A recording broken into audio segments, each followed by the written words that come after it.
Etapa de la Gracia Central, 1903 a 1917.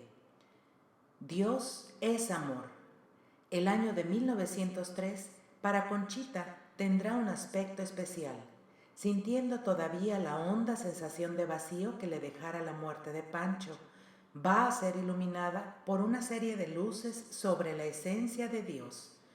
Va a recibir intuiciones muy claras sobre la redención, sobre lo que es Dios. Entiende que en Él todo es amor. Anota que esto lo ha oído y lo ha dicho 1000 veces, pero este nuevo conocimiento fue algo sobrenatural, un movimiento que la hizo estremecer, una luz tan brillante como un relámpago. Vio, sintió, entendió o comprendió.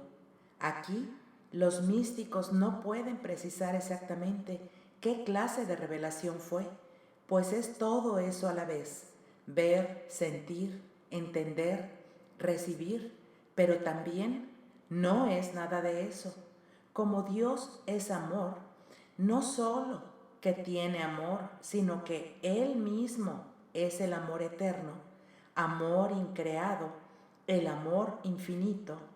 Por eso sintió así, como todo lo bueno desciende de Él.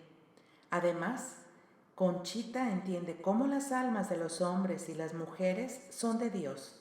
Entendió cuánto vale un alma, pues éstas nacen del amor y para eso son creadas.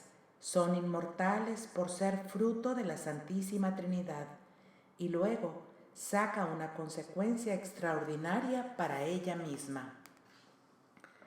Yo siento como que el amor de mi marido, madre, hijos y familia y a todo lo material se ha concentrado en uno solo, en Dios.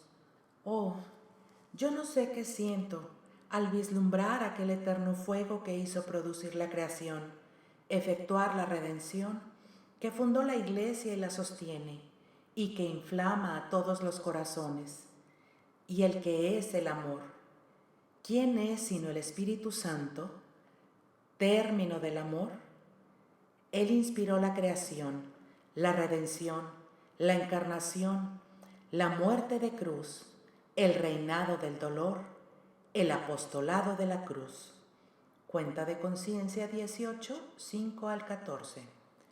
Para ella, sus relaciones, sus actos, sus aspiraciones no están sino en una sola realidad que la sobrepasa: Dios. Esto se llama ser una persona integrada. Tiene un principio integrador. El santo leño de la cruz. El sufrimiento de Conchita va a continuar hasta más allá del año de 1903, en el que recibe la gracia de la unión de voluntades. Conchita va a ser puesta a prueba hasta límites insospechados. Muchos de los sufrimientos de esta época entran en el género de purificaciones pasivas y en el dinamismo interminable de la transformación en Cristo.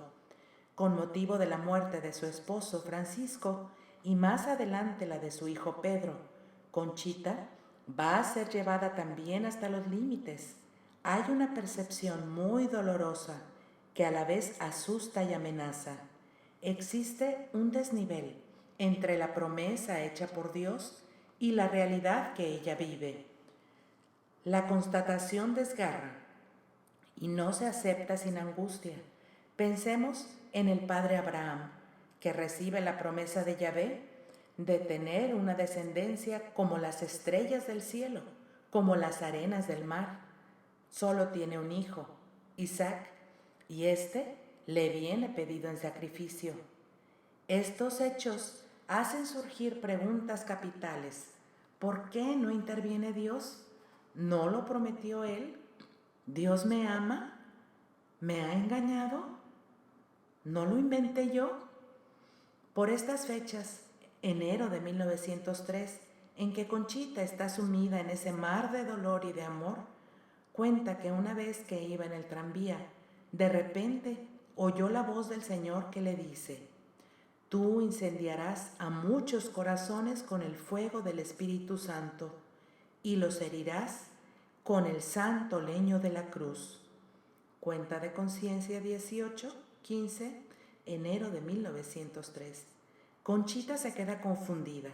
No entiende qué sentido pueda tener aquello, pero al fin cae en la cuenta de que ella es solo instrumento en las manos de Dios. Pronto lo experimentaría con un encuentro no planeado. Un encuentro fecundo. El 4 de febrero de 1903 tiene un encuentro que ella llamará providencial con el superior de la comunidad de los padres maristas del Colegio de Niñas, el padre Félix Ruggier, sacerdote auvernés. Él va a quedar indisolublemente unido a la obra y a la persona de Conchita. Con la madurez que dan los años, Conchita escribió en su cuenta de conciencia: hace hoy 22 años que me llevó Dios por primera vez con el padre Félix. Sin conocerlo, de aquella manera providencial, fue un encuentro que Dios tenía determinado desde toda la eternidad. Bendito sea. Este es el escogido para que funde el oasis de los hombres, me dijo en aquel entonces mi Jesús. Y 10 años de ausencia, y 22 de pruebas hasta que ahora ya es de la obra con derecho, y por las vías de la obediencia, como me dijo mi Jesús que sería, y como el Padre ofreció no separarse de ella. Aún en estos días en que nada se consiguió en Roma, él estaba dispuesto a dejarlo todo y a volver con los suyos, concluido el plazo del permiso. Qué hermosa es la rectitud que Dios siempre bendice. La fecundidad de este encuentro, sellado por la presencia dinámica del Espíritu de Dios, será trascendente en la vida de Conchita por varios motivos. Encontrará en el padre Félix un apoyo total a las obras, un sacerdote que la va a entender en lo que vive y que valorará con gran respeto y admiración la obra de Dios en ella. Pero esta amistad muy pronto será también una fuente de intensos sufrimientos. Se rompe la cadena.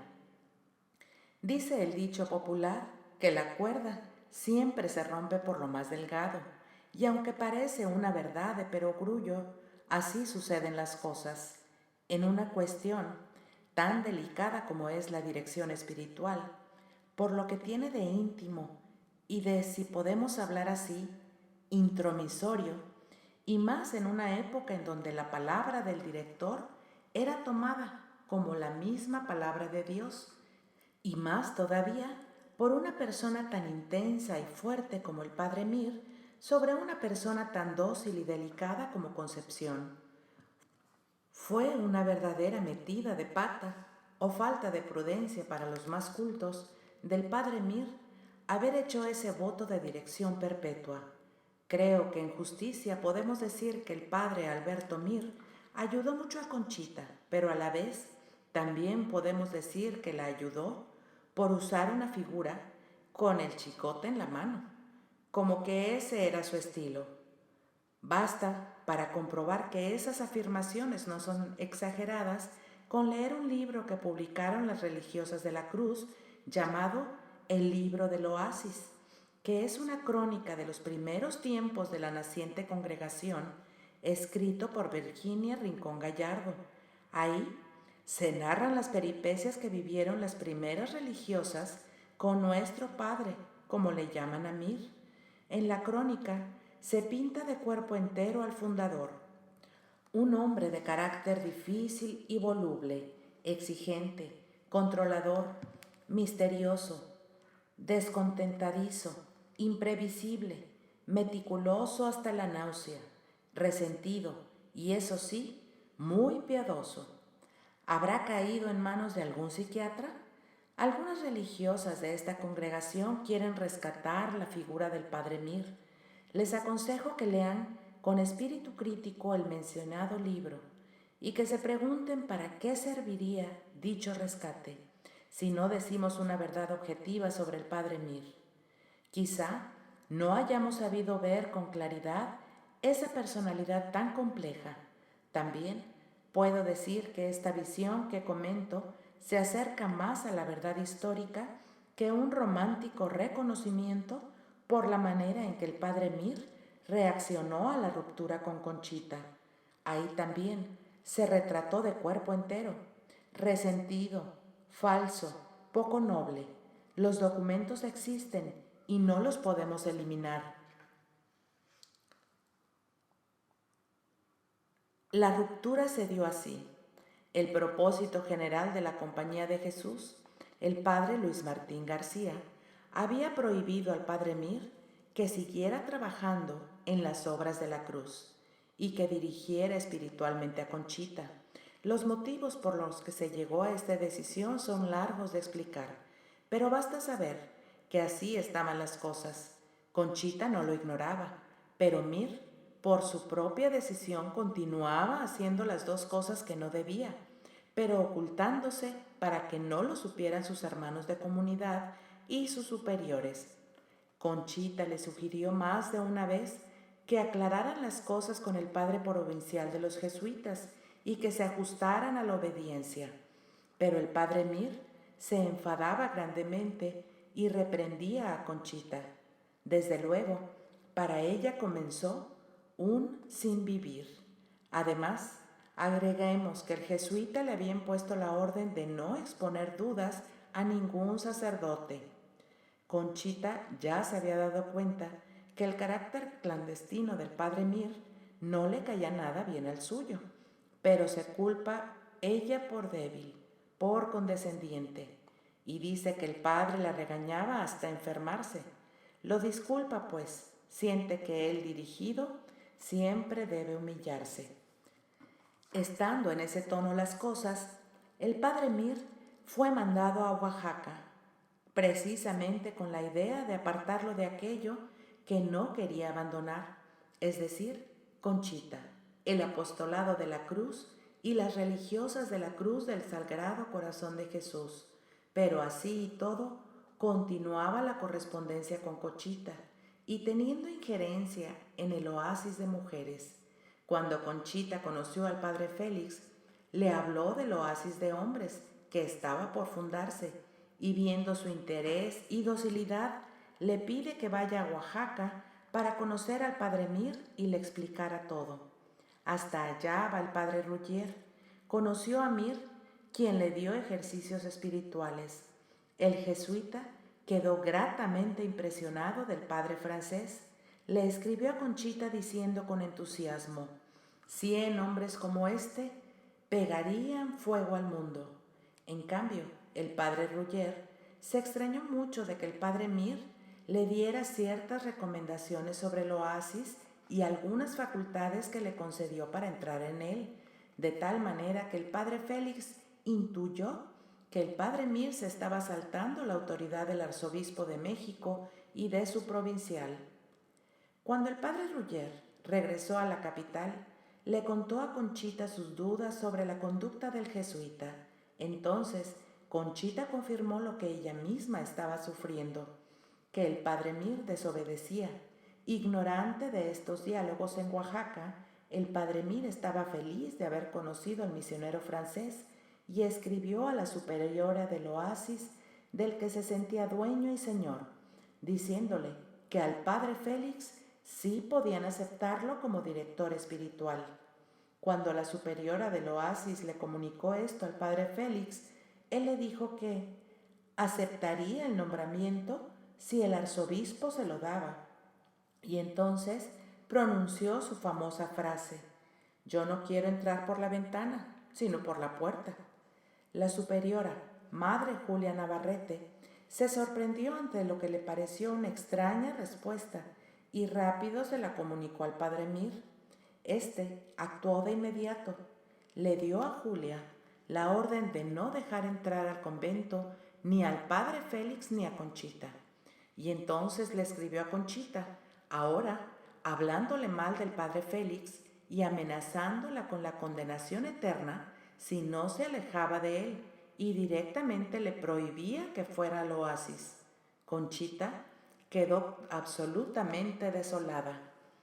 Entonces, ella le habló claro al padre Félix, en el sentido de exponerle el cambio de opinión del padre Mir, y le contó lo del voto que la ligaba perpetuamente a él en la dirección espiritual. El padre Félix le dijo que le parecía que tal voto era nulo, pero para asegurarse le ofreció que lo iba a consultar. El padre Félix consultó a 4 teólogos y desde luego que opinaron que ese voto no existía, es decir, era nulo. Entonces le informó a Conchita el resultado de esas consultas. Más aún, el padre Laureano Vérez, jesuita, fue consultado por Conchita y éste le dijo que el tal voto era una barbaridad, asegurándole que era nulo. Además, el padre Laureano le recomendó que tomara al padre Ruggier como director espiritual. Mientras tanto, el padre Mir reaccionó escribiendo a Conchita una carta muy reveladora. En ella le dice que desde que conoció al padre Félix, el diablo se había metido y que ella podía perderse si no obedecía. Conchita, en el colmo de la angustia, consultó de nuevo al padre Vérez y éste le dijo que no hiciera caso de lo que le escribiera el padre Mir. Conchita, no queriendo faltar a la voluntad de Dios, hizo otras consultas con los mismos resultados. Le costó trabajo encontrar la paz, pues el rompimiento por parte del padre Mir era muy violento. Finalmente, se decidió a escribirle al padre Alberto Mir el 21 de mayo de 1903, dándole las gracias por sus atenciones y por todo el bien que le había hecho, pero cortando la dirección espiritual hasta que los superiores le dieran permiso a él. La respuesta del padre Mir fue tremenda, pues le presenta su decisión como una ruin infidelidad a él. Inocente, que por ti he sufrido y sufro. Esta carta fue la última que le escribió a Conchita. Ella tuvo que ser sostenida por la fuerza moral y apoyo tanto del padre Félix como de otros sabios hombres de iglesia, que le hicieron ver la sutil manipulación que empleaba el padre Mir. No es posible ignorar la gran cantidad de textos que quedaron de esta relación entre el padre Mir y Conchita. Ella abunda en decir, a lo largo de 10 años, que se sintió entendida, comprendida, adivinada, que creció y que pudo avanzar. Y todo esto es verdad. Hubo un gran cariño y gratitud de parte de Conchita hacia el padre Mir, y quizá, tal vez, también él la estimó y valoró, pero la relación, por decirlo así, tuvo una evolución, se desgastó y llegó a ese final abrupto por el carácter del padre Mir. Además, Conchita tuvo pocos parámetros para comparar y cuando los tuvo, no creo que hubiese jamás regresado a ese estilo que le forjó a martillazos. La dirección del padre Félix. El 9 de junio de 1903, Conchita obedece tanto al padre Laureano Vérez, sacerdote jesuita, como al obispo Leopoldo Ruiz y Flores, obispo de León, que se había acercado a ella y al padre Félix y quien sería, a lo largo de los años, amigo y bienhechor insigne de las obras de la cruz y posteriormente director espiritual del padre Ruggier. Obedece tomando como director espiritual al padre Félix Ruggier, sacerdote marista.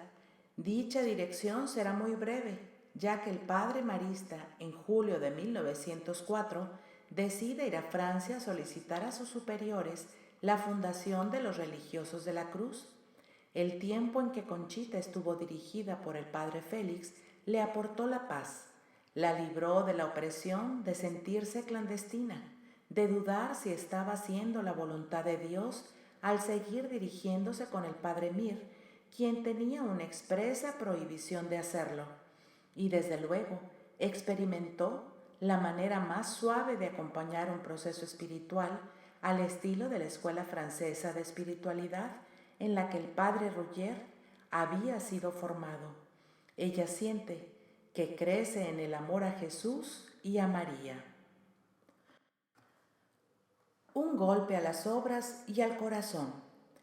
El 16 de julio, fiesta de Nuestra Señora del Carmen del año de 1904, el padre Ruggier parte desde Veracruz a Francia para entrevistarse con su superior general, padre Antoine Martín, para pedir permiso de fundar la Congregación de los Religiosos de la Cruz. Conchita se queda pues sin su director espiritual. Por carta, Conchita se entera de las gestiones de su director. Estas no podían haber resultado más negativas. No le dan el permiso de fundar. Le prohíben toda comunicación con ella.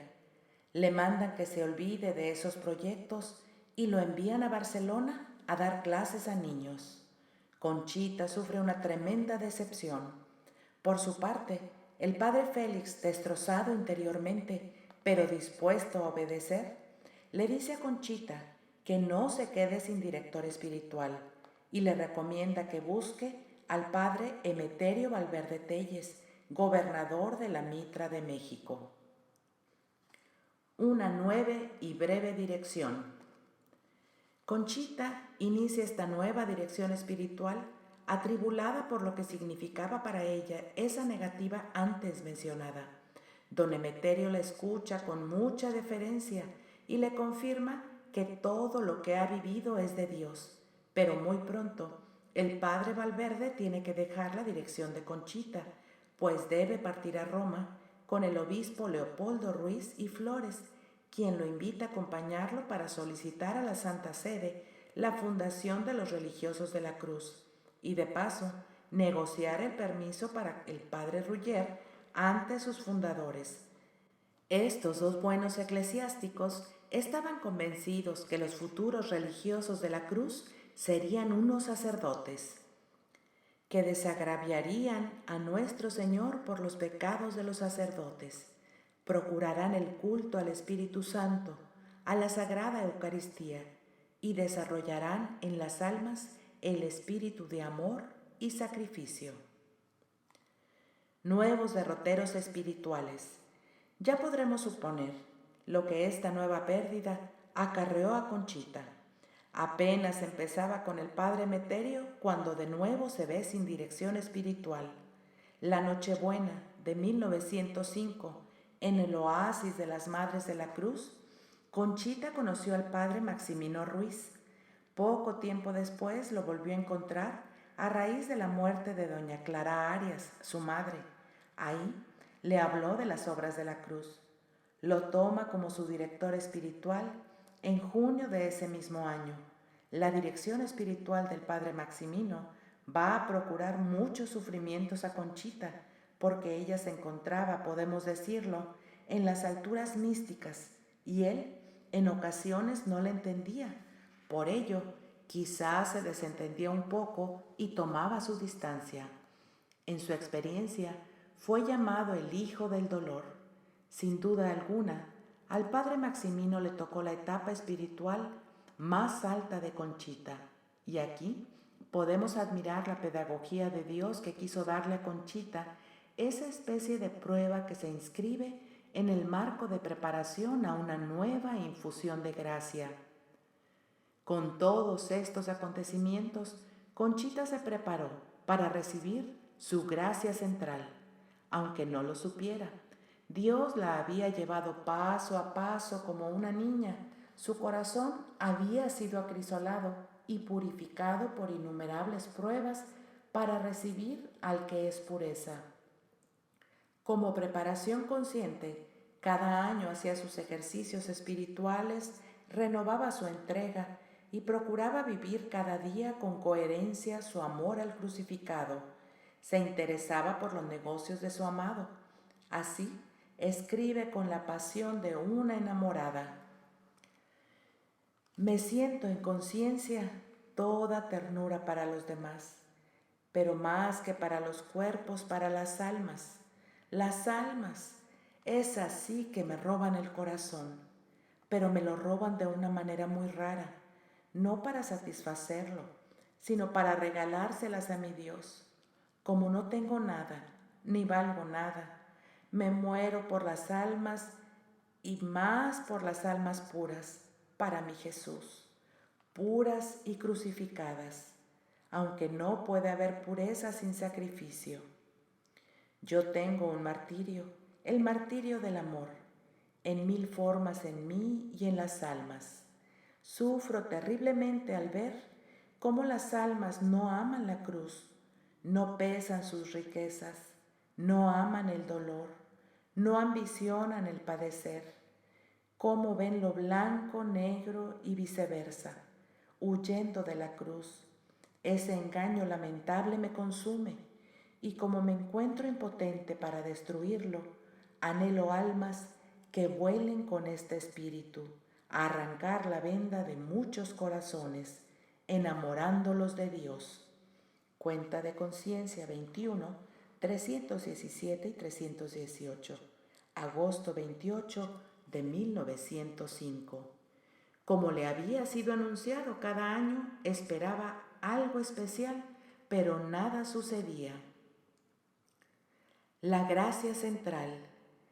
Hemos visto cómo desde 1897 Conchita había entendido que el Señor le daría una gracia relacionada con el Verbo encarnado.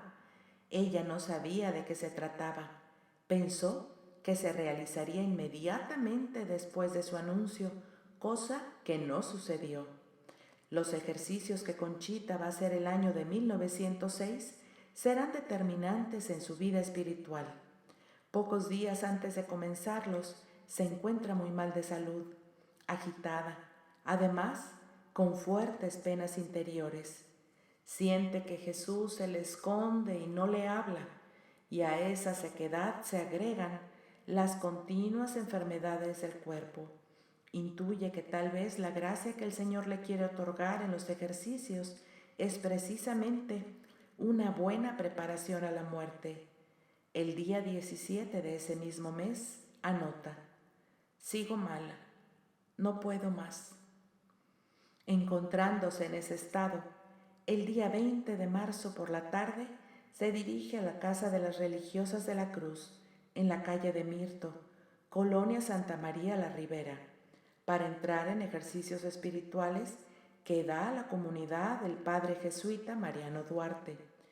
Conchita tenía miedo de que su salud tan quebrantada le impidiera hacer como es debido a estos ejercicios. El día 21 comienzan propiamente los temas de los ejercicios.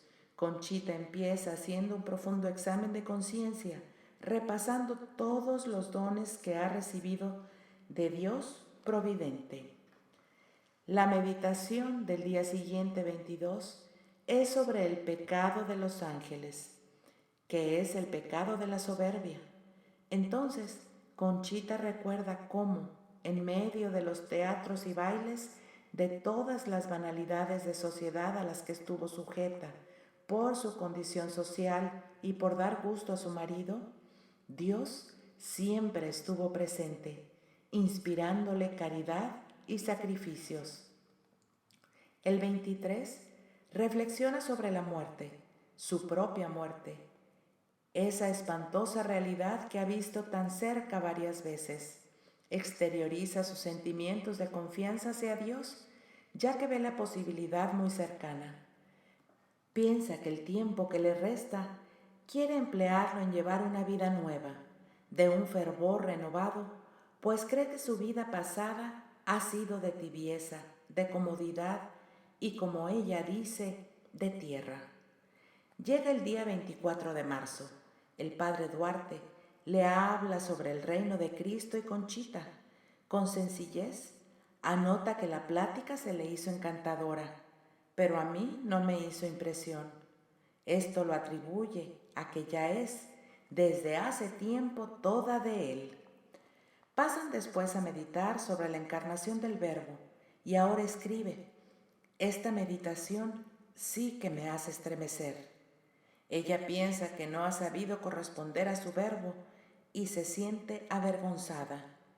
El quinto día de los ejercicios, el 25 de marzo de 1906, Conchita escribe en su cuenta de conciencia: el milagro de la gracia extraordinaria de su vida, el eje de todo su camino espiritual. temblando de vergüenza, anonadada, machucada hasta el polvo. Oh Dios mío, vengo hoy con el alma llena, como una fuente que se derrama, porque no tiene cabida para contener el caudal de agua con que se siente desbordarse. Así vengo hoy, llena y avergonzada, a vaciarme en el papel. Oh Señor, ¿y quién será capaz de penetrar tus designios y de agradecer tus bondades? Antes de la misa, postrada ante el sagrario, me humillé cuanto pude, le pedí perdón, le renové mis votos, le ofrecí no llenar mi corazón así de tierra como hasta aquí, y así vacía lo recibí en la comunión. Quería decirle muchas cosas en el Incarnatus, y ni supe a qué hora, con que en los primeros momentos de la misa voy sintiendo la presencia de mi Jesús junto a mí y escuchando su divina voz que me dijo: oh Dios mío, ¿será verdad? Pero ¿cómo no? Si te siento, si te toco, si te estoy amando aquí, como si acabara de comulgar, Jesús de mi alma.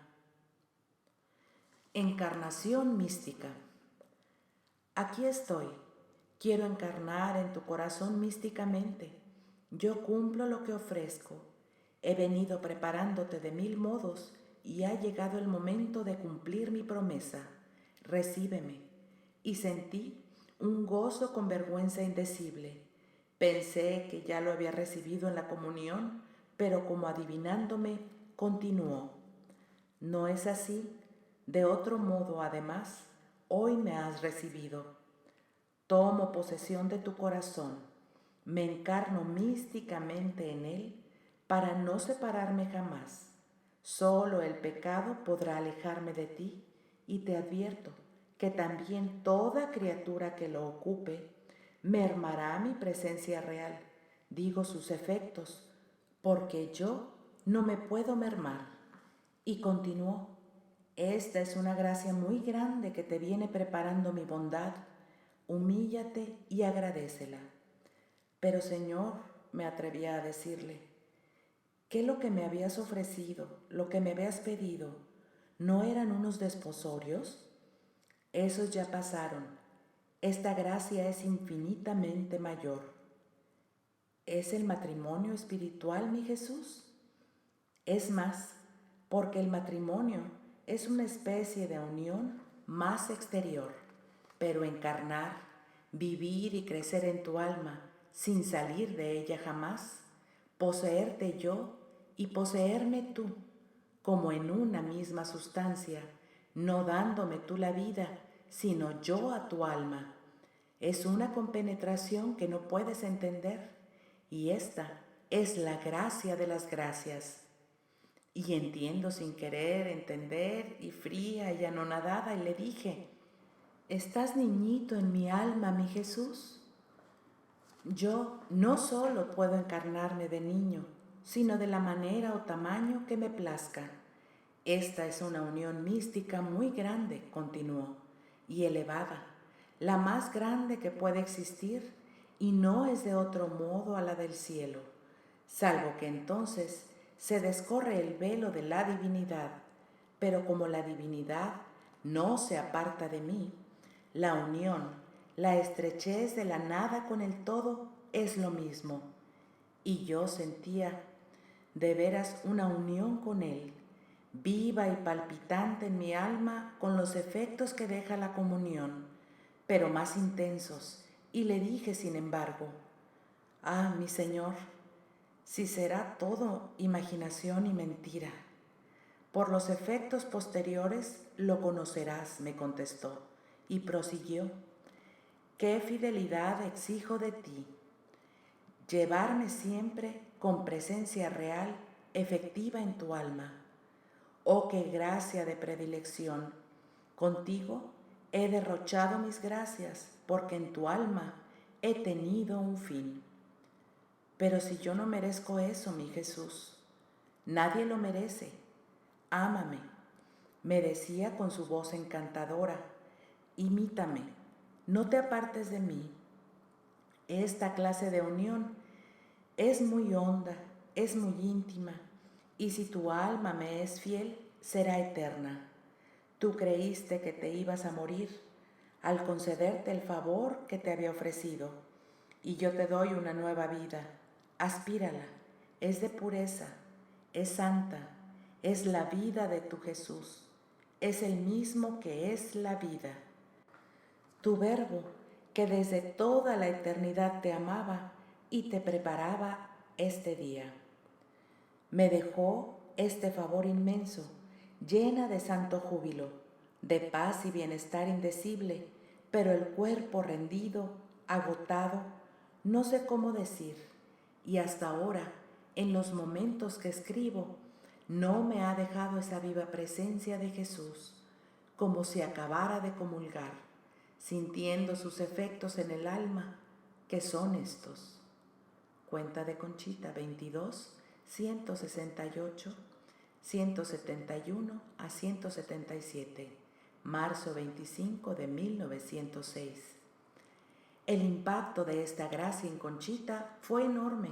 Es una gracia de unión que Dios le concedió, adaptándose a su persona, es decir, una madre en toda la extensión de la palabra. Esta unión se expresa a través de la analogía de la encarnación mística, de la estrechísima unión entre una madre y su hijo cuando está en el seno. Es la cima de las gracias místicas que para Conchita llegó en esta forma. Ha llegado a esa unión transformante con Cristo en la forma de relación maternal. Análogamente, podemos decir que es el misterio eclesial de la Iglesia Madre, para la cual Conchita ha sido escogida. Por eso esta gracia tiene como acento las características del amor maternal hacia el Verbo encarnado. Esa experiencia de ser madre era la vivencia más profunda que había tenido Conchita en su vida familiar, y ahora ésta se transforma, amplía y traslada, por efecto de la gracia mística, a su vida espiritual.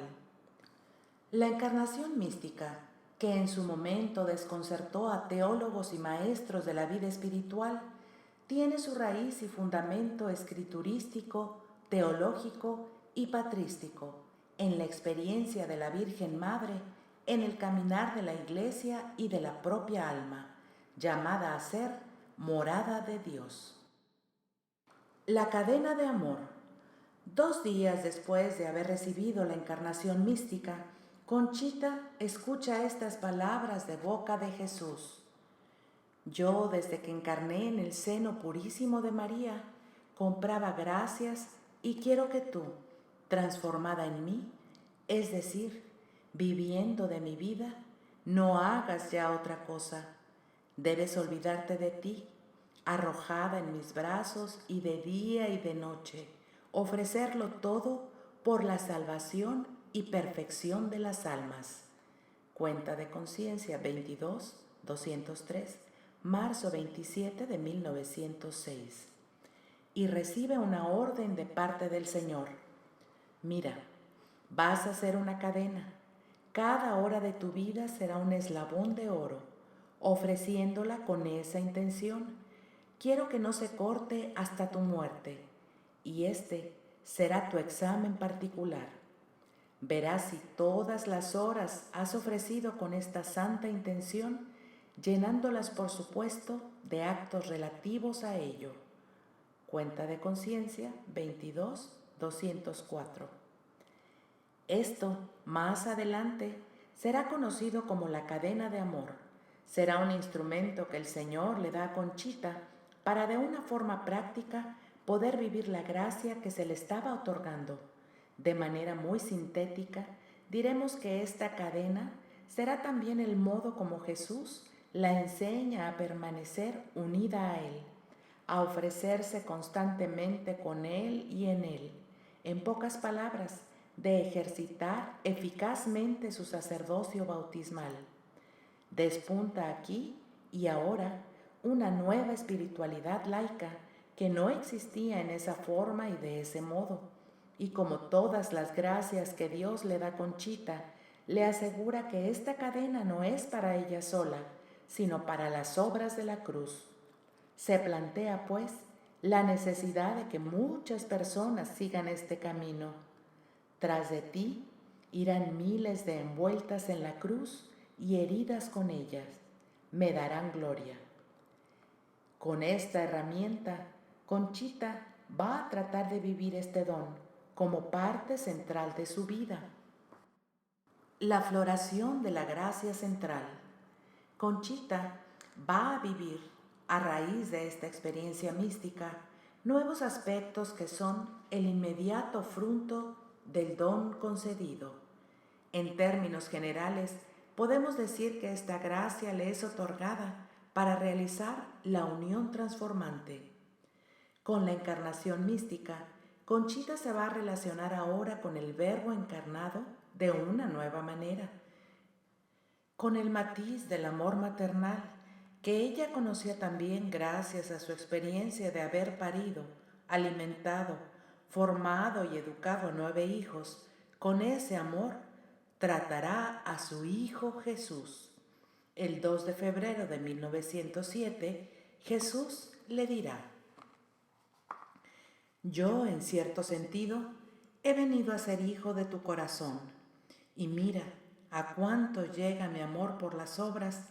Todos tus hijos espirituales, por mi unión mística en tu corazón, adquirirán un nuevo parentesco espiritual, es decir, un nuevo grado de unión conmigo, como si tu corazón, hija, fuera mi madre. Y quiero que sea, pero como fue el de María, con sus mismas virtudes y cualidades. Imítala, estúdiala y modela tu corazón con esta bella imagen. Cuenta de Conciencia 25, 126 al 128, febrero 2 de 1907. Aquí es María, modelo eximio, tipo acabado de la Iglesia. Esa es la propuesta que Jesús le hace. ¿Cómo no pensar en el Vaticano II, en la Constitución Dogmática Lumen Gentium, capítulo 8, números 52 al 69? Faltaban todavía casi 60 años para que la Iglesia propusiera este modelo a todos los cristianos y además recorrerá dentro de esta Via Incarnationis 3 etapas que resumen y centran el sentido de su gracia capital. Esto, por supuesto, que se irá desarrollando en el espacio de toda su experiencia espiritual. A. Experiencia sacerdotal. El día 2 de febrero de 1907, fiesta de la purificación de la Virgen, el Señor le dirá a Conchita: el misterio que se celebra hoy concreta tu misión, la cual es ofrecer constantemente la víctima en tu corazón para que sea inmolada a favor del mundo. El dolor que esto produce es un dolor santo, sublime, especial y purísimo.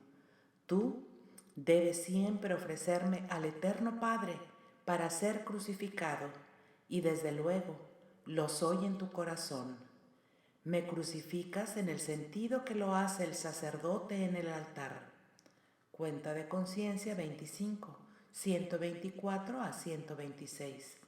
Es la invitación a ejercer constantemente en unión con Cristo y María su sacerdocio bautismal a favor del mundo. B. La experiencia eucarística. Conchita es invitada a repetir constantemente la fórmula de la consagración eucarística, así en primera persona, cosa atrevida, aún hoy, que quizá también sorprendió a los directores espirituales de Concepción. Hija mía, me dijo, quiero que digas a menudo y sobre todo en tus dolores estas palabras con una voluntad amorosa. Este es mi cuerpo, esta es mi sangre, ofreciéndote al Eterno Padre en mi unión. ¿No recuerdas que eres hostia y que debes ser víctima? Mira, desde la encarnación mística Tu cuerpo es como mi cuerpo y tu sangre es como mi sangre porque yo tengo la propiedad de transformar. Esta es la cima de la vivencia bautismal, con este matiz sacerdotal tan propio de la espiritualidad de la cruz, sacerdote con el único sacerdote y víctima con él. Sé en unión con María. Para Concepción Madre, no habrá mejor compañía y modelo que la de María Madre. Por eso, Jesús le va a insistir en varias ocasiones que mire, estudie e imite a su madre en relación a su hijo.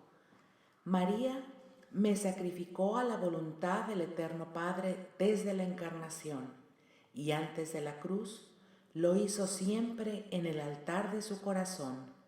Hazlo tú así, hija mía, que ese es tu papel en la encarnación mística, imitar a María en sus virtudes e inmolación a la divina voluntad, sacrificándome.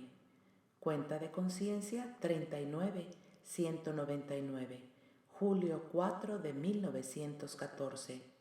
Y también le dice en otra ocasión: imita a María, mi madre, coloca tu corazón en el suyo, que ese es el verdadero trono del Verbo. Todo aquel que hace la voluntad de mi Padre es mi madre. Para Conchita, pues, el modelo para esa íntima relación con Jesús será aquella que lo llevó en su seno. Y así, las claves de la encarnación mística, etapa crucial en el itinerario de nuestra gran mística potosina y universal, están en esas indicaciones que Jesús le iba dando y que posteriormente le va a sintetizar como un pedagogo divino que no quiere que se desaproveche nada de sus enseñanzas, pues son salvadoras.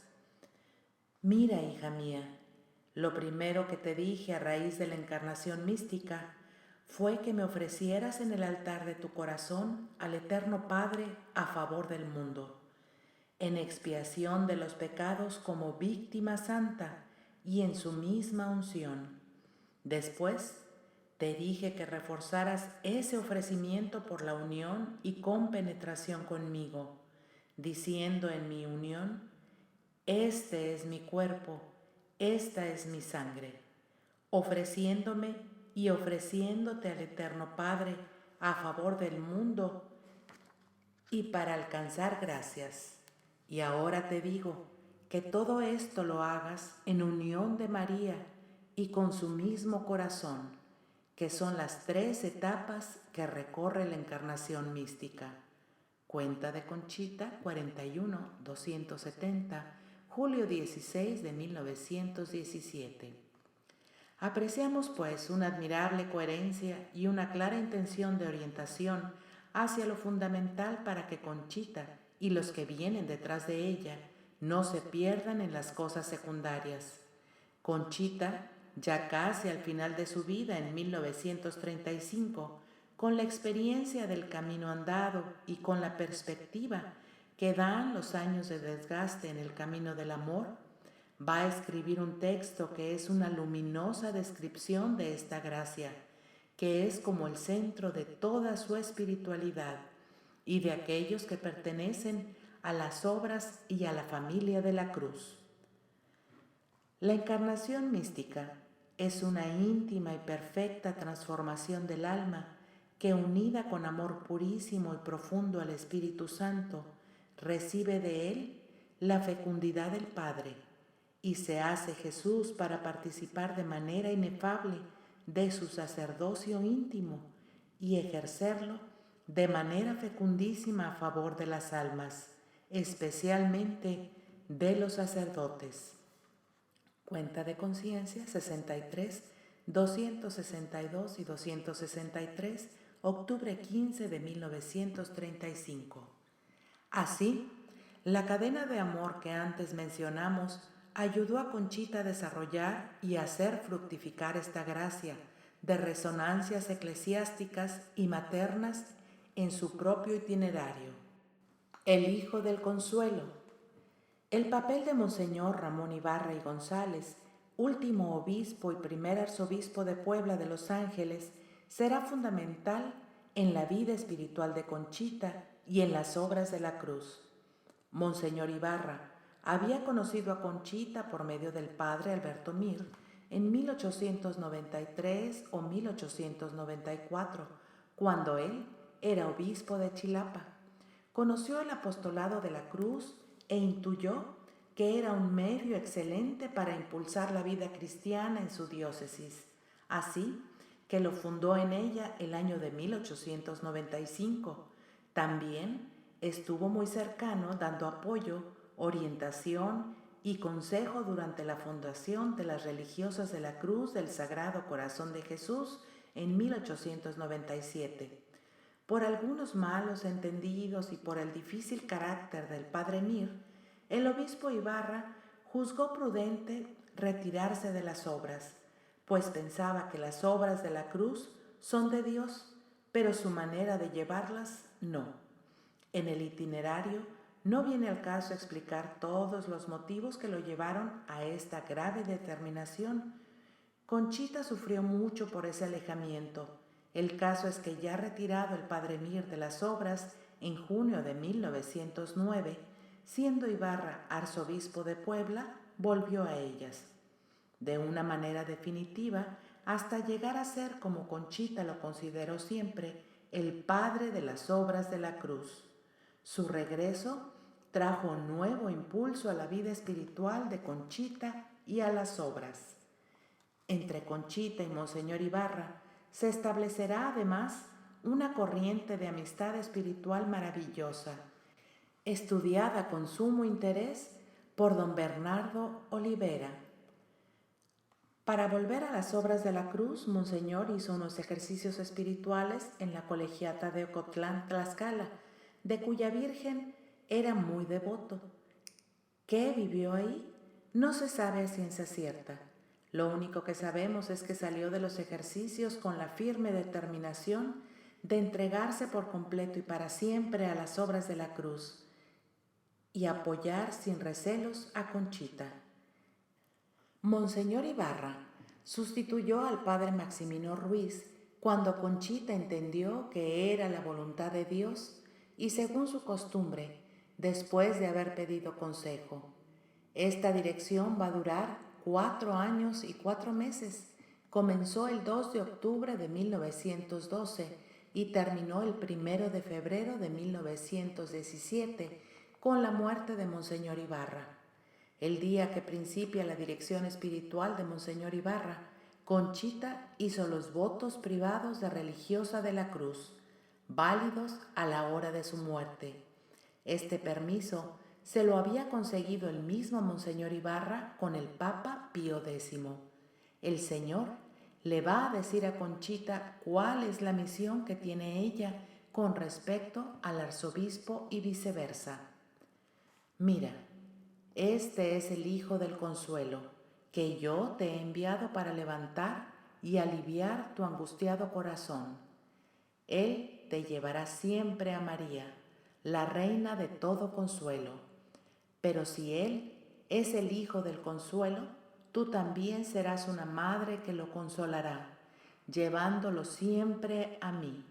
Tú serás para Él consuelo y cumplirás su misión con tu alma, asimilándote con María, con sus propiedades de madre, imitando sus virtudes.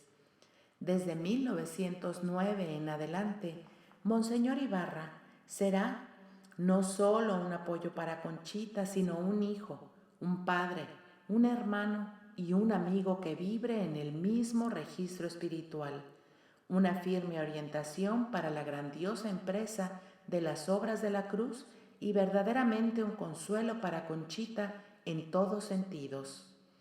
El ministro de la Iglesia. Conchita, que siempre amó a la Iglesia, al entrar en contacto con Monseñor Ibarra, va a crecer en ese amor. Ella va a comenzar a intuir, más que a razonar o estudiar, el misterio de la Iglesia Madre.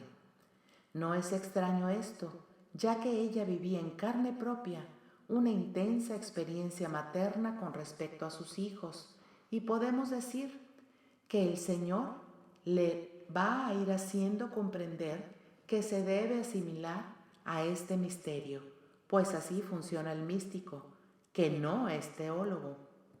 Podremos decir que ella va a ser invitada a vivir un énfasis místico que comprende perfectamente en su vida ordinaria. Es la conjunción de la antropología y la teología espiritual. Tampoco está de más decir que Monseñor Ibarra jugó un papel importante en este desarrollo, pues Conchita va a sentir por él un inmenso cariño, un deseo de ayudarlo en todo, una identidad de espíritu y de objetivos. Conchita comprende que Monseñor Ibarra, como pastor, debe dar la vida por sus ovejas, debe entregarse a ellas como Cristo lo hizo, pero a la vez ella misma se asimila a este ejemplo de Cristo y de Ibarra. El 5 de febrero de 1911 va a escuchar: tú ya no te perteneces, eres de la Iglesia, y el Verbo te utilizará en su favor. Y más adelante ella escribirá: soy de la Iglesia con toda mi voluntad. Desde hoy más me ofrezco como víctima por su bien. Dime, Jesús mío, ¿qué quieres que haga? Y al punto volaré a cumplir tu voluntad. Conchita podía darse en favor de la Iglesia, ofreciéndose ella misma como lo hizo Jesús, como debieran hacerlo sus pastores, es decir, con una conciencia plena de su ejercicio sacerdotal y con la madurez de la fe, cumpliendo en su vida la voluntad del Padre. Me sentí impulsada por una fuerza superior a aceptar ese papel de víctima. Escribí esto en un papel y me fui al arzobispado, y al salir el señor arzobispo a decir misa se lo di. Iba yo en la calle, haciéndome el cargo de que era una oveja que iban a sacrificar, y me sentí feliz. Así, Conchita, con el ejemplo y el impulso de Monseñor Ibarra, asume su papel maternal en la Iglesia, ser víctima. Aquí viene a la memoria la ardua búsqueda de Teresa de Lisieux por encontrar su lugar en el cuerpo de la Iglesia. Ella, buscando en las Escrituras, concretamente en las cartas de San Pablo y de acuerdo a su propia experiencia interior, encuentra que su lugar en la Iglesia está al lado del corazón de Cristo y descubre que ella quiere ser el amor. Conchita descubre en su experiencia espiritual también su lugar en la Iglesia, en el corazón maternal del Padre que entrega a su Hijo. Ella quiere ser víctima. Maravillosa percepción de los santos que, iluminados por la luz del Espíritu, cumplen en plenitud los designios de Dios sobre su existencia y se centran en lo esencial para fecundar a ese cuerpo místico del único sacerdote. El Espíritu Santo y María. Otro rasgo importante de la etapa en la que se relaciona con Monseñor Ramón Ibarra será su íntima relación con el Espíritu Santo y con María. Desde los primeros contactos con Monseñor Ibarra, Conchita va a ir anotando en su diario espiritual que tiene un evidente crecimiento en su amor a María. El arzobispo Ibarra era un hombre amantísimo de María. Se había distinguido entre todos los obispos de México por su incondicional veneración a la Madre de Dios en su advocación de Guadalupe, y había llevado a sus fieles de Chilapa y ahora de Puebla a honrarla de mil maneras. También ese amor lo llevó a restaurar y a desentar el antiguo templo mariano de Nuestra Señora de Ocotlán en el estado de Tlaxcala, perteneciente a la arquidiócesis de Puebla. Además, lo había dotado de un cabildo y elevado a colegiata. Este influjo se notó de inmediato en Conchita, a tal grado que ella luego dirá que se obró en ella una especie de conversión en su amor a la siempre Virgen, pues de amarla simplemente a secas pasó a una nueva y sorprendente realidad. Repentinamente sentí una ternura ilimitada hacia María, como si al voltear una esquina me hubiera encontrado con ella. Sentí como dos arroyos que se unen, como dos flamas que se encuentran. Pero qué diferencia, por supuesto, de agua a agua, de fuego a fuego. Ella es un mar y yo una gota. Ella un incendio y yo una chispa. Y era mi madre, entendiéndome, como diciéndome que me comprendía. Sentí que se dilató mi alma y varias veces se me vinieron las lágrimas. Esos infinitos, diré, abismos de ternura material que llevo en mi corazón, eran en mi alma solo como reflejos de los que llevaba María. Sentía mi alma como sonar al mismo timbre. Oh, qué pretensión, esa nota de amor puro y crucificado. Sentí como el choque suavísimo de dos almas que sienten como una misma especial cosa. Dios mío, ese amor de maternidad incomparable. Con esta nueva gracia de unión con María, su corazón de madre se va a ampliar y a ser fecundo, y en sus reflexiones sobre el papel de María y su docilidad al plan de Dios, va a ir asociando cada vez más frecuentemente a la Madre Virgen con el Espíritu Santo, ese Dios amor que la cubrió con su sombra en la Anunciación y que generó en ella al Verbo encarnado. Por eso pone en labios de Jesús esta nueva verdad que le abrirá otros horizontes. Por María se va al Espíritu Santo. Es este el más suave y seguro por medio para que Él venga a reinar en los corazones. Pon todo esto en conocimiento del Hijo del Consuelo para que secunde mis planes. Así, esta tarea de hacer que el Espíritu Santo reine en los corazones va a tener tal amplitud y desarrollo, tal centralidad, que pasará no solo a la espiritualidad personal de Conchita, sino a toda la familia de la Cruz, en cuyas constituciones, estatutos, ordenamientos se tendrá como objetivo fundamental extender el reinado del Espíritu Santo. En otras palabras, hacer que en todo y en todos reine el amor. Más adelante, este amor a la tercera persona de la Santísima Trinidad y su relación con María, que Conchita va a intensificar por estos años, iluminará también el apostolado del Padre Félix y de varios obispos mexicanos que lucharon por todos los medios para consagrar a México y al mundo al Espíritu Santo y llevaron a cabo continuas catequesis, peregrinaciones, consagraciones a María en sus diócesis y que son fruto directo de estas luces recibidas por Conchita. Comunión dominical a favor de los sacerdotes. Poco antes de la fundación de los Misioneros del Espíritu Santo, en marzo de 1914, en medio de un contexto social verdaderamente compulsivo, el Señor le comienza a decir a Conchita que quiere que ella repare los pecados de los sacerdotes. Le hace ver que todas las obras de la cruz fundadas tiene ese fin. También le dice que el único remedio para levantar la moral de los sacerdotes es el reinado del Espíritu Santo en ellos. Y de una manera insistente advierte a Conchita sobre la orientación clara y decidida que deben tener las obras en su tramo final. Hija mía, quiero orillar la obra de la cruz a favor de mis sacerdotes. Dile a tu director, Monseñor Ibarra, que se le dé esa orientación y marcado colorido. Y con estas indicaciones, pocos días más tarde, le da esta orden.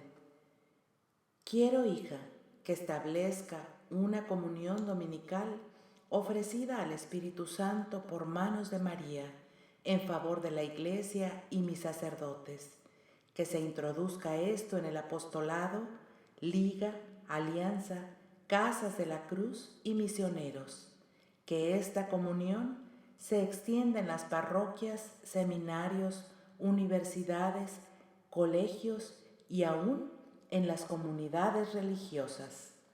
Y desde entonces se estableció en todas las obras que viven de esta espiritualidad la costumbre de pedir por la santificación y multiplicación de los sacerdotes con una fórmula que compuso Conchita.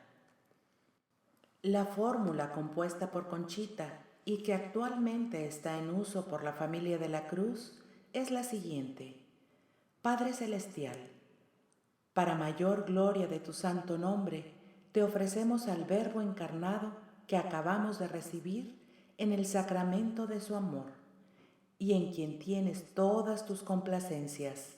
Nos ofrecemos en su unión por manos de María Inmaculada, por la santificación y multiplicación de los sacerdotes. Derrama en ellos tu divino espíritu, enciéndelos en amor a la cruz y haz muy fecundo su apostolado. Así sea. Nuevo impulso apostólico.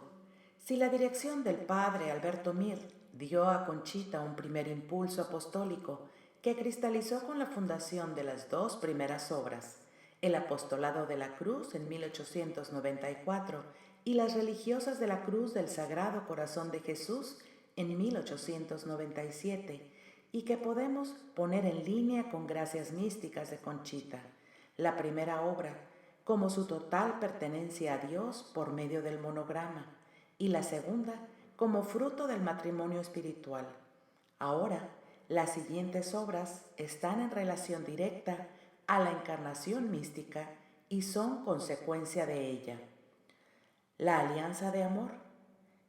Quiero una como asociación o liga espiritual con el oasis, aunque independientemente de personas seglares que se alisten a ella.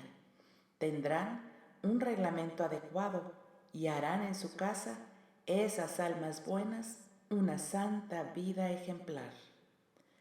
Cuenta de Conciencia 33, 226. Esta inspiración contó de inmediato con el apoyo de Monseñor Ibarra. La recomendó al arzobispo de México, Monseñor José Mora y del Río, quien la estudió, aceptó y se ofreció a ser su director. El 12 de noviembre de 1909 la aprobó, le concedió indulgencias y el día 30 de ese mismo mes y año fue inaugurada en el oasis de las Religiosas de la Cruz. La Liga Apostólica. El 19 de enero de 1912, Conchita va a tener otra nueva inspiración: fundar una asociación sacerdotal para que todos sus miembros vivan la espiritualidad de la cruz. Quiero una liga de arzobispos y obispos y personas de algún cargo o representación, como que tuvieran súbditos, entendí, como rectores, curas, etc., que llevando una vida más unida al divino Verbo, protejan a las obras de la cruz con vocaciones o de la manera que puedan, a favor de la Iglesia o para bien de ella. Quiero que este grupo lo formen personas espirituales, haciendo cabeza aquella alma, el arzobispo Ramón Ibarra, de quien te dije alguna vez que sería de los que entrarán en aquella fraternidad con el Verbo. ¿Te acuerdas? Que aquella alma forme este plan y, autorizado por la Iglesia, busque almas que quieran asociársele. Cuenta de Conciencia 36, 10 al 11. Como se ve en este texto, Conchita pone en manos de Monseñor Ibarra la organización y reclutación de vocaciones de alto nivel para proteger y hacer crecer las obras. Los misioneros del Espíritu Santo. La fundación de los Religiosos de la Cruz merece un minucioso estudio aparte que supera la finalidad de este itinerario. Haciendo un apretado resumen, podemos decir que el círculo abierto desde 1894, con los primeros textos en los que Conchita habla de ellos, se cierra 20 años después, luego de una trabajadísima historia, el año de 1914. En este largo tramo, ella no dejó ni un momento de pensar en que lo prometido se realizaría, pero también no dejó de orar, de sacrificarse, de tocar puertas, de insistir a tiempo y a destiempo, en entrevistarse con nuncios, obispos, cardenales y hasta con el mismo Papa X.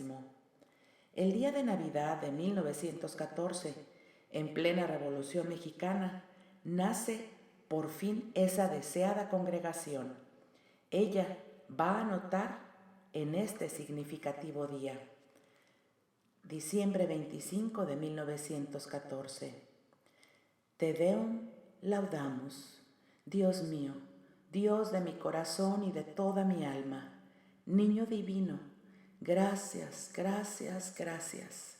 Llegó por fin el tan deseado día, el día tan esperado con oraciones y lágrimas, con penitencias y suspiros, con sangre y decepciones, con amarguras y acusaciones, con repulsas y calumnias y dificultades y oposiciones.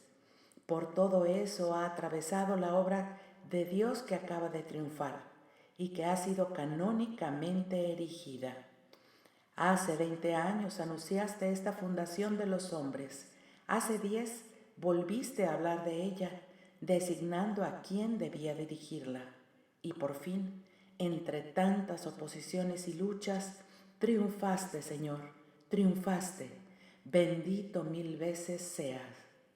Cuenta de Conciencia 39, 326 a 327. Desde luego que el impulso, apoyo y trabajo directo de Monseñor Ibarra fueron definitivos en estas fundaciones, que sin él difícilmente se habrían podido concretar. Conchita, sinceramente agradecida con él, dirá que es el verdadero padre de las obras de la cruz. En su itinerario espiritual podemos hacer evidente que estos logros apostólicos para ella significaban el puntual cumplimiento de las promesas de Dios. Le confirmaban también que lo que experimentaba en su vida interior no eran alucinaciones, sino que podía constatar que el desbordamiento de Dios en su alma iba regando nuevos campos de la Iglesia con obras apostólicas concretas y organizadas. Además, el apoyo de hombres como Monseñor Ibarra, austerísimo, serio, sabio, piadoso, comprometido, inteligente, providente, debieron darle a Conchita una seguridad en que todo lo que Dios iba realizando en su interior era verdadero, no eran ilusiones. Hay pues también un elemento psicológico importante.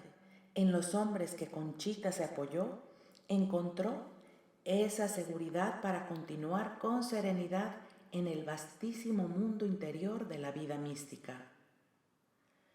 Unidad en la Trinidad. Conchita tendrá además en este periodo un desarrollo en su vida interior con las diversas luces que recibirá. En el año que va de 1913 a 1914, especialmente va a estar viviendo la unidad en la Trinidad de Dios. Estas luces las irá recibiendo y anotando en su cuenta de conciencia. Ella se aplicará a la contemplación amorosa de ese misterio. He tenido luces del amor del Padre y del Hijo, de la perfección infinita de Dios comunicada a las almas, de cómo el Espíritu Santo es el amor mismo, como debemos amar al Verbo y al Padre, uniéndonos a Él, santificándonos en Él y por Él con las virtudes.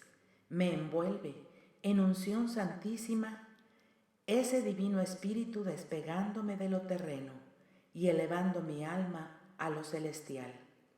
Me ha dado facilidad para los actos de humildad y conocimiento propio para despreciarme. Cuenta de Conciencia 38, 76 y 77. Con este material, que es abundantísimo en su cuenta, y que aquí por razones de espacio, cito solo un ejemplo, ella vivirá esta etapa sumergida en esa contemplación. Así lo describe. Hoy me envolvió el Señor el alma en esas profundidades de luz increada.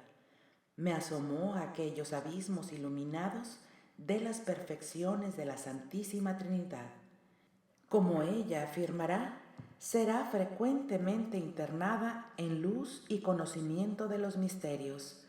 Se acercará a donde se siente el fuego de su acercamiento, metiéndola en unos abismos, profundidades divinas que enajenan. De todo esto, Conchita saca un grandísimo amor a la Trinidad y la simplificación de su propia vida espiritual, quitando de ella todo lo que no es auténtico y eliminando lo que pudiera todavía ser accidental. En otras palabras, su vida toda se va a simplificar por la contemplación de la unidad de la Trinidad. Y en ese proceso va a experimentar y entender el papel preponderante que tiene el Espíritu Santo, autor de toda obra buena, que en la encarnación del Verbo tuvo un papel fundamental. El Señor le va a decir que la obra de la transformación del alma en Jesús es obra total de ese divino Paráclito. La persona corresponde a ese trabajo con la vivencia de las virtudes. Por eso, la reina de las virtudes, la caridad, es obra de aquel que es amor. Un tema que después será recurrente en Conchita. Para vivir la caridad, es decir, el amor de Dios, hay que recurrir a Él. Por eso, ella va a aprender, por indicaciones de Jesús, a amar con el Espíritu Santo. El claustro interior. Conchita había sido enseñada por Jesús desde los comienzos de su vida espiritual a recogerse en su claustro interior, volverse hacia adentro para encontrarse ahí con Jesús. Con la agitada vida familiar y social que llevaba, esta recomendación le ayudó a proteger su vida de oración e íntima unión con Jesús. Ahora, de la mano de María, el claustro es aún más interno y sagrado. Tu hábito, hija mía, lo formarán las virtudes y te lo vestirá María, resaltando las principales que ahora en esta nueva vida quiero en ti y que ya te dije: la pureza, la humildad, el fervor y el sacrificio. Así, vestida ya, puede ser admitida en el claustro de mi corazón. En mi corazón hay muchas moradas y mi bendita Madre te escogerá la tuya. Déjate hacer. Ella te enseñará a recorrer el interior de ese claustro cerrado y las riquezas que en él hay. Es un jardín preciosísimo donde se recrean las miradas del Padre y del Espíritu Santo, cuya imagen he querido que reproduzca mi oasis en la tierra. Es el delicioso trono de la divinidad.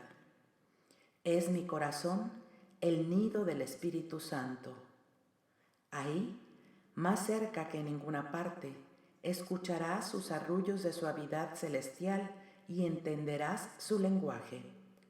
Pero yo no te engaño. Ahí tendrás mucho dolor, mucha mirra, mucho que sufrir, pero yo estaré contigo porque vas a morar dentro de mí. Cuenta de Conciencia 39, 203 a 205. Bajar hasta el interior del corazón de Jesús para morar en él, revestida de las virtudes y conducida con María como la maestra. Este texto tiene claras resonancias de la vida monacal, que era una de las fuertes añoranzas de Conchita, pero el elemento esencial, me parece, es esta invitación nuevamente a vivir en la atmósfera de la divinidad sin salirse de ella. Es permanecer en el corazón de Cristo para reconocerlo, amarlo, consolarlo. Este es mi cuerpo, esta es mi sangre. Durante el espacio del tiempo que va de 1915 a 1916, Conchita va a volver a escuchar la insistente voz del Señor que la impulsa de nuevo, como lo hizo después de la encarnación mística en 1906 y después en 1909, a recordarle que debe pronunciar constantemente, pero en todos los acontecimientos de la vida, las palabras de la consagración. Este es mi cuerpo, esta es mi sangre. Y entonces Conchita recuerda, ay Dios mío, y 10 años que me lo has pedido en la encarnación mística y no haberlo hecho sino muy fríamente. Ahora me impulsa, me impele, me apremia desde hace días a que lo ofrezca y me ofrezca con pureza y humildad, como hostia en su unión por la paz de México, por el triunfo de su iglesia, por los sacerdotes, etc. El Señor le dice, quiero que seas mi hostia y que tengas intención, renovada muchas veces, de noche y de día, de ofrecerte en mi unión en todas las patenas de la tierra, que transformada por mí por el dolor, por el amor y por las virtudes, se levante al cielo este grito de tu alma en mi unión. Este es mi cuerpo, esta es mi sangre. Este es el fin, la esencia de mis obras de la cruz, un conjunto de víctimas unidas a la gran víctima. Yo, todas puras y sin levadura de concupiscencias, todas reflejando en sí mismas mi pasión, para que se levante al cielo un grito unánime que diga, este es mi cuerpo, esta es mi sangre. Es decir, transformarse en sacerdotes en unión del sacerdote eterno, ofreciendo el cielo por la iglesia y los sacerdotes sus hermanos, unos cuerpos crucificados, formando un solo cuerpo con el mío, una sola sangre expiatoria e imprecatoria con la mía, como miembros que son del que es la cabeza, Cristo Redentor. Cuenta de Conciencia 40, 288 a 290. Las resonancias de este rico texto vuelven a colocar a Concepción en su vocación personal y que ella ha querido libremente asumir dentro de la Iglesia, la Madre Iglesia. Ella será sacerdote, unida al único sacerdote, la víctima en unión con la única víctima, a favor de los hombres. Ahora, la vida de Conchita y su espiritualidad tienen ese timbre eclesial. Ya no es ella sola, es un conjunto de hijas e hijos que en virtud de la potente vida espiritual de Conchita han sido engendrados en la fe para unir su propia existencia y la ofrenda de sus vidas a Jesús. Por eso, la vida de Conchita es una vida de fecunda maternidad espiritual que ejerció en su entorno y continúa ejerciendo a través de sus escritos. Muere el hijo del consuelo. La situación política y social en México se pone tremenda. La revolución convulsionaba a todo el país. Muchos de los cabecillas revolucionarios eran anticlericales furibundos. Puebla no se salvó de la ola destructora. A pesar de que la mayoría de obispos fueron desterrados a fuerza, Monseñor Ibarra logró esconderse en la Ciudad de México. Don Ramón era de los obispos más buscados por la gran cantidad de obras que había emprendido en su arquidiócesis. Los carrancistas lo llamaban el potente Ibarra. En su huida, fue a dar a la casa de las religiosas de la Cruz, pero por la persecución se tuvo que trasladar a la casa de las religiosas de la Visitación, en donde estuvo hasta el 13 de noviembre de 1916.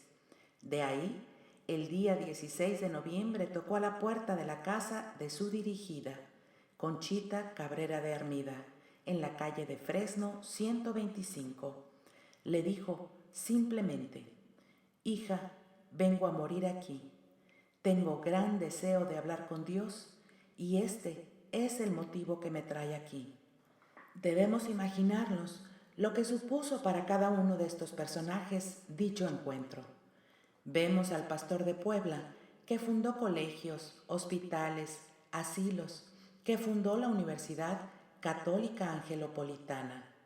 Ese hombre reputado entre los más sabios de los obispos mexicanos, con toda su obra destruida, su arquidiócesis deshecha, el clero dispersado, y él, ahora ahí, tocando a la puerta de su dirigida para pedir la limosna de la buena muerte.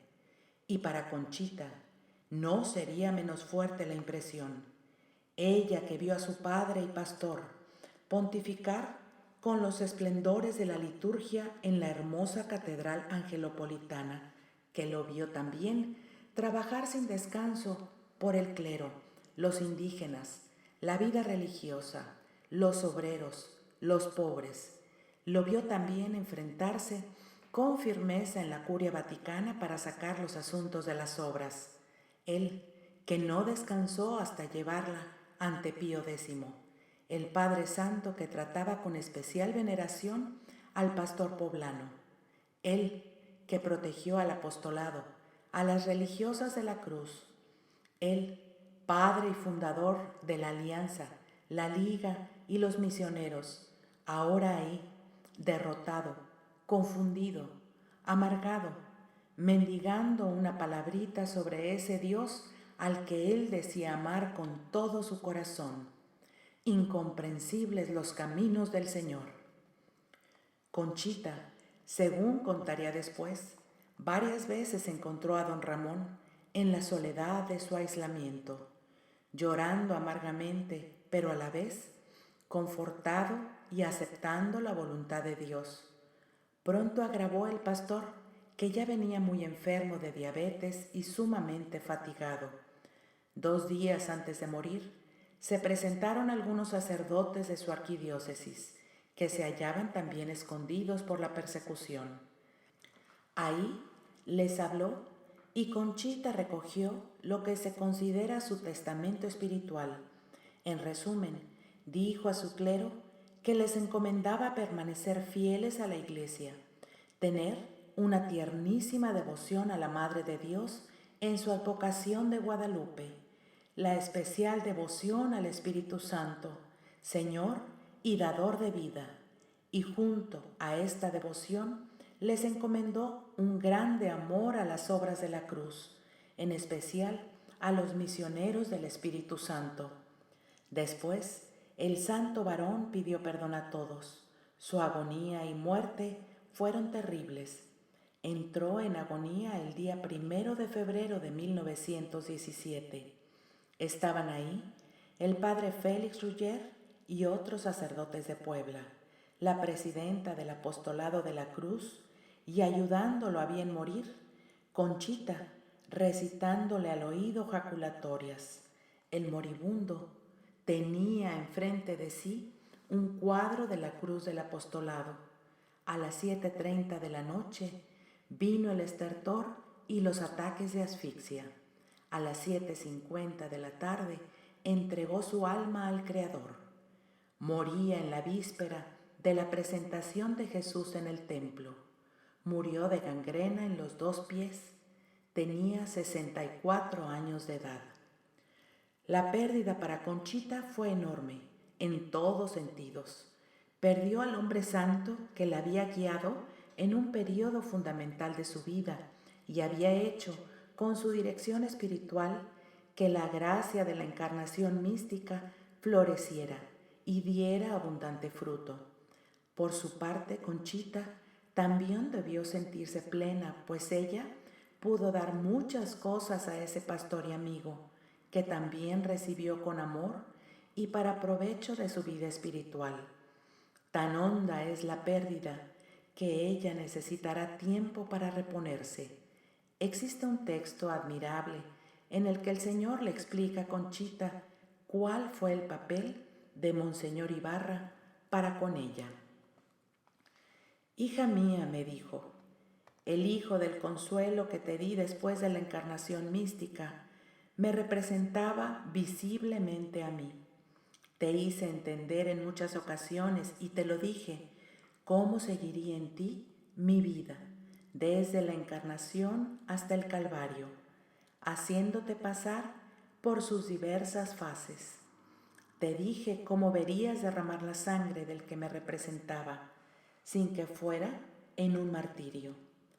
Te hice ver varias veces y entender cómo tú lo verías morir y ser arrebatado entre las olas de un mar de dolor ahogado en él, y que te quedarías sola de este lado del mundo, otra vez con el peso de las obras de la cruz.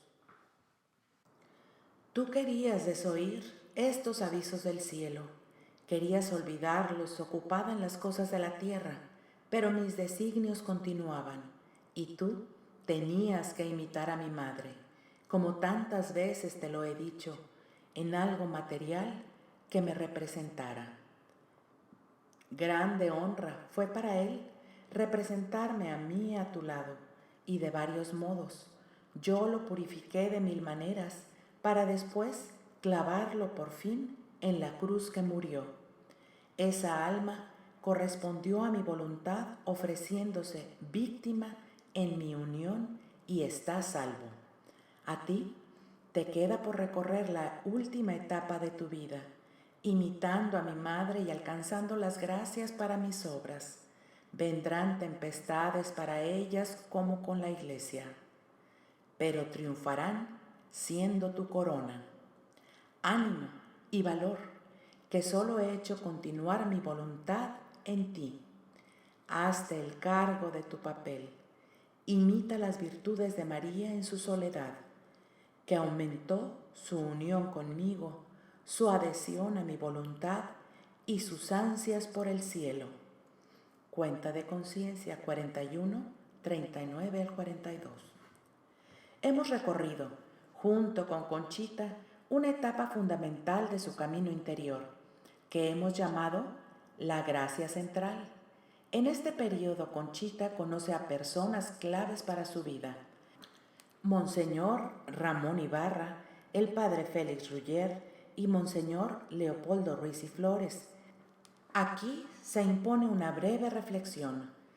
Si Conchita tuvo que experimentar el doloroso rompimiento con el padre Mir, encontró en estos 3 excepcionales eclesiásticos un apoyo incondicional y una sabiduría que a la postre resultaron medulares en su vida personal y en sus obras apostólicas. Aquí se revela cómo las relaciones interpersonales nunca son neutras, sino que tienen una repercusión en la vida de las personas.